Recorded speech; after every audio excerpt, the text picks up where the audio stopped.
ہم سے سوال ہوا کہ مطالبہ ہے کہ وزیر اعظم پہنچیں وہاں پر، تو اس مطالبے کے بارے میں آپ کیا کہتے ہیں؟ میں نے کہا جی، وزیر اعظم ہو، صدر ہو، آرمی چیف ہو، یہ جو سربراہان مملکت ہوتے ہیں، یہ مملکت کے سربراہ، سرپرست، حاکم، باپ، ماں، ریاست ماں ہے نا، تو پھر بچہ کس سے کہے گا بات؟ شہری کس سے بات کریں گے؟ کس سے مطالبہ کریں گے؟ اور کیوں نہیں جائیں گے وہ وہاں؟ یا آپ نے خواہ کے خود ساختہ غیر معقول پروٹوکول کیوں بنائے ہوئے ہیں کہ صدر وہاں نہیں جائے گا اور وزیر اعظم وہاں نہیں جائے گا؟ کیوں نہیں جائے گا؟ کہ لیں جی یہاں جائیں گے تو پھر دوسرے بھی بلائیں گے تو کیا ہوگا؟ دوسروں کے پاس بھی جاؤ، وہ شہری ہیں اس ملک کے، جو بھی مظلوم۔ اچھا، آپ نے ڈاکوؤں کو بقول آپ کے اور مظلوموں کو ایک کر دیا؟ آپ کے نزدیک جو غلط لوگ ہیں وہ اور مظلوم ایک ہیں؟ یقیناً یہ تعبیر اور یہ انداز ناگوار ہے۔ اللہ نے حکومت دی ہے مظلوموں کو، اللہ نے اولویت دی ہے مظلوموں کو، اللہ چاہتا ہے مظلوموں کی بات۔ لا یحب اللہ، سورہ مبارکہ نساء آیت نمبر 47، لا یحب اللہ الجہر بالسوء من القول، اللہ کو اونچی آواز میں کوئی بات جو کسی کو ناگوار گزرے پسند نہیں ہے۔ مائک پر بات نہ کرو جو کسی کو ناگوار گزر رہی ہو۔ ممکن ہے، خود خوش فہمی رکھتے ہوئے کہہ رہا ہوں، ممکن ہے پورے پاکستان میں جو اس وقت دھرنے ہیں، کوئٹہ کے ہزارہ برادری شیعہ مومنین کی حمایت میں، مظلوموں کی حمایت میں، اس میں نوحے، ماتم، تقریروں کی آوازیں بہت سے لوگوں کو ناگوار گزر رہی ہوں۔ قرآن کیا کہہ رہا ہے؟ لا یحب اللہ الجہر بالسوء من القول، قول کی صورت میں، بولنے کی صورت میں، نوحہ ہو، مرثیہ ہو، تقریر ہو، اگر کسی کو بری لگ رہی ہے تو اللہ کو اچھا نہیں لگتا، مگر آیت یہاں پوری نہیں ہوئی۔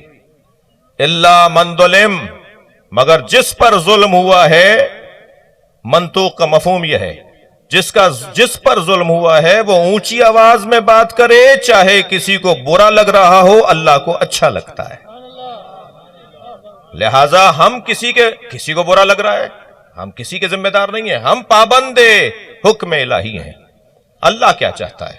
اللہ چاہتا ہے مظلوم بولے، اللہ چاہتا ہے مظلوم کی بات کی جائے، مظلوم کے حق میں بولا جائے۔ عزیزان گرامی، بہت زیادہ اس معنی میں لفظ خوشی کا استعمال کرنا میرے لیے تلخ ہے کہ مذاکرات کامیاب ہو گئے، وزیر اعظم کوئٹہ پہنچنے کی خبریں ہیں۔ میرے لیے کوئی یہ خوشی کا لفظ، ہم میں سے کسی کے لیے بھی کوئی لفظ یہ مناسب نہیں ہے۔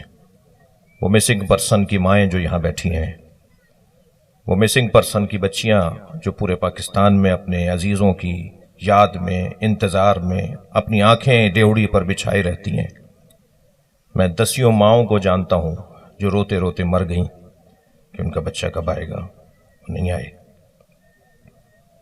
یہ ہمارا ظاہری طور پر دھرنا وہاں کیونکہ اعلان ہو گیا ہے، تو ظاہری طور پر ہمارا یہ دھرنا نوحہ اور ماتمداری کے بعد شاید پورے پاکستان سے ختم ہو جائے، لیکن نہیں، ابھی احتجاج تو شروع ہوا ہے۔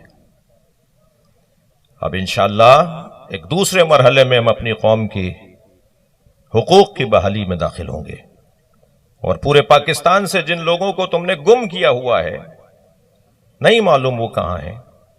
ہم ہرگز یہ نہیں کہہ رہے کہ انہوں نے اگر کوئی جرم کیا ہے تو انہیں سزا نہیں ملنی چاہیے، ہم تو صرف اتنا کہہ رہے ہیں کہ انہیں عدالتوں کے سامنے پیش کر دو۔ اگر وہ مجرم ہے تو ہم بھی تماشا دیکھیں گے ان کی سزاؤں پر، ہم بھی کوئی تم سے یہ مطالبہ نہیں کریں گے کہ اگر مجرم ہے تو انہیں، ہم تو علی کے چاہنے والے ہیں، ہماری تو الف بے یہ ہے کہ ظالم سے نفرت کرنا، مظلوم سے پیار کرنا۔ تشیع کی الف بے ہے، جو الف بے سے آگاہ اور آشنا نہیں ہے وہ شیعہ نہیں ہو سکتا۔ اگر ظالم ہمارے حلیے میں ہے تو ہم اس کے ساتھ نہیں کھڑے ہوں گے، اور مظلوم اگر ان کے حلیے میں ہے تو ہم اس کے ساتھ کھڑے ہوں گے۔ ہمیں مظلوم کے ساتھ کھڑا ہونا ہے، چاہے مظلوم ہندو ہو، عیسائی ہو، سکھ ہو، سنی تو ہماری جان ہے، مظلوم بلوچ ہو، مظلوم پختون ہو، کوئی بھی مظلوم ہو، مولا علی کے حکم کے مطابق ہم مظلوم کے ساتھ کھڑے ہیں، اور ظالم سے ہماری نفرت یہ قاعدہ قانون یہ علی مولا کا دیا ہوا نظام ہے۔ کونا للظالم ختما